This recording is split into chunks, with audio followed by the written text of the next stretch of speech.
So I'd like to introduce our first speaker, Christopher Orchard, who's an artist and educator.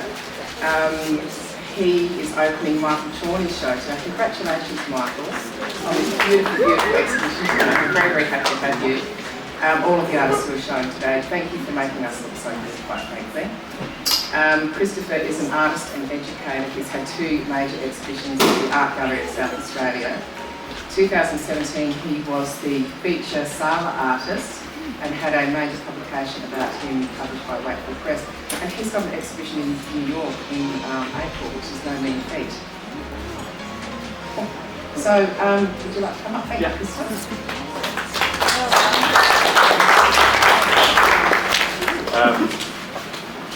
Professor Chorney, what a show.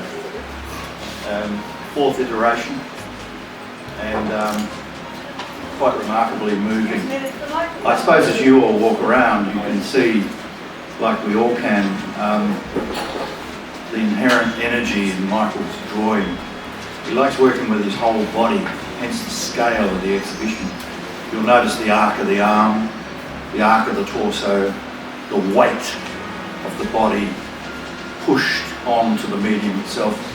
Charcoal, carbon, on a surface that kind of replicates lithography to a certain extent.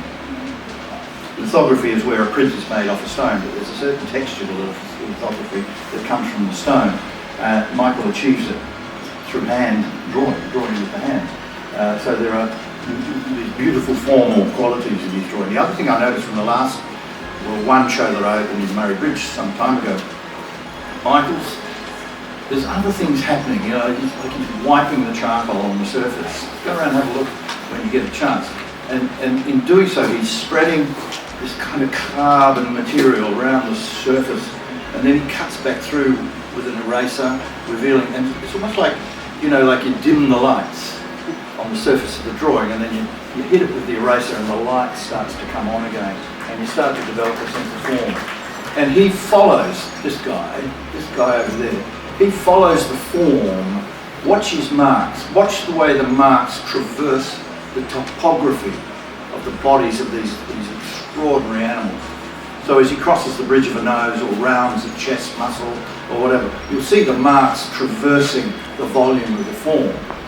The other thing that Michael and I had a brief conversation, a couple of years ago we had a long conversation, it went for about 4 years I think, a lot of red wine and a lot of problems solved. But the interesting thing too is that as practitioners we know what it's like to be alone.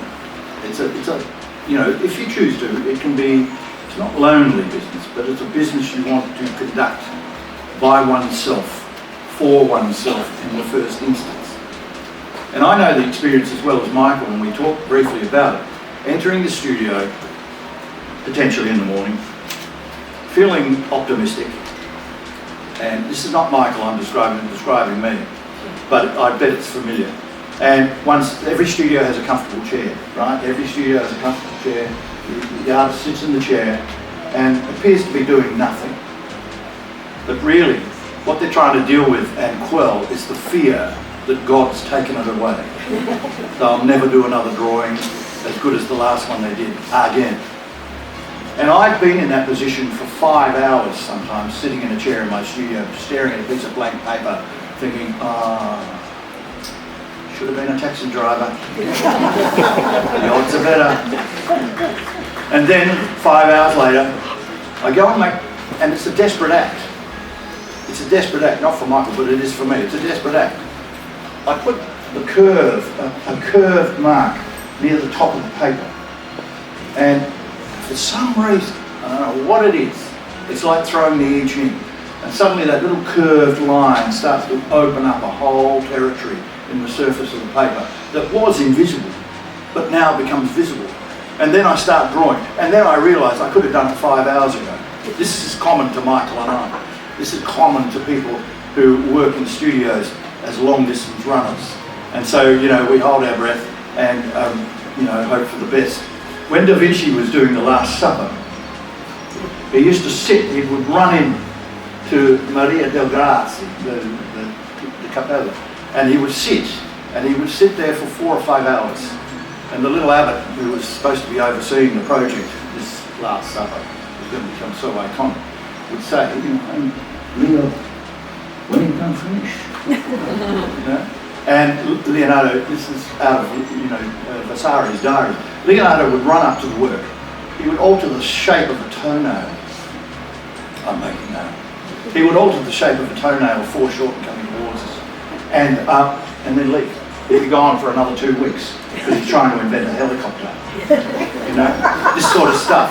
It's just an amazing capacity that poets, candlestick makers and artists have to be able to harness stillness. This guy does it like a magician.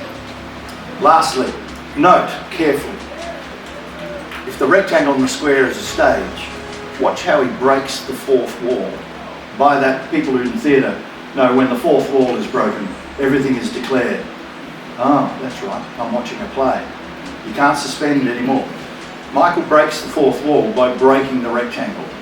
Some of his protagonists literally challenge the picture plane. They push almost into your space. So this work also takes on a sculptural aspect. Note the distance the wall drawings are out from the wall. Note the fact that there's no glass between you and the drawings. These things are sitting bravely in the world, just like him.